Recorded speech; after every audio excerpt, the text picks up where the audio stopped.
Indah pantun bersambut halua telinga tanpa nan jemu. Mesra berdakap kasih terpaut, semadi di kalbu, bertandangnya tetamu.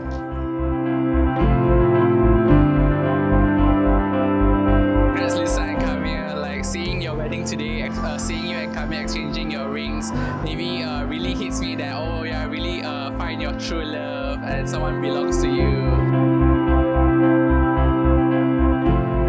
Bagi meraihkan majlis pernikahan pasangan merpati dua sejoli kita, iaitu Cik Nur Alisa Arfina binti Muhammad Rusaidi dan pasangan pilihan hatinya Saudara Muhammad Kamil bin Muhammad Husin.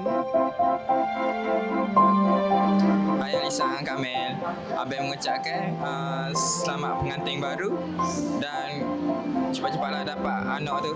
Abang nak anak saudara. Mami ucapkan tahniah bahagia sehingga anak cucu, dan kepada Kamil semoga dapat menjaga Alisa dengan sebaiknya. Lisa, welcome to our family.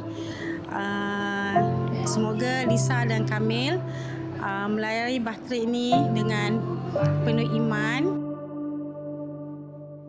Aku nikahkan engkau dengan Nur Alisa Arfina binti Muhammad Husaini yang telah berwakilkan walinya kepada aku dengan mas kahwin RM1,000 tunai. Aku terima nikah Nur Alisa Arfina binti Muhammad Husaini dengan mas kahwin RM1,000 tunai. Sah? Alhamdulillah sah. Bismillahirrahmanirrahim. Alhamdulillahirabbil alamin. Wassalatu wassalamu ala asyrafil anbiya.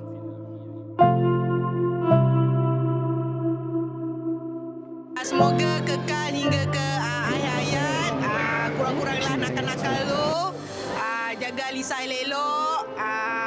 Kita orang semua doakan yang terbaik untuk Kamil. 3. Hidup Maulana.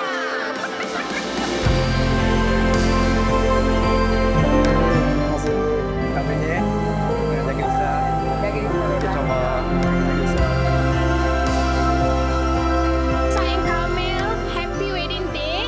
You guys are such a beautiful couple.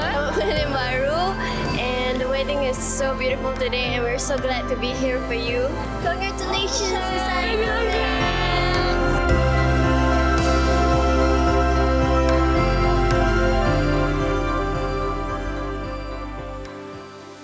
So take my hand,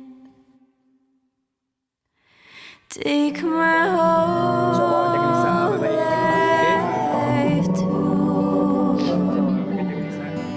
for I can't help falling.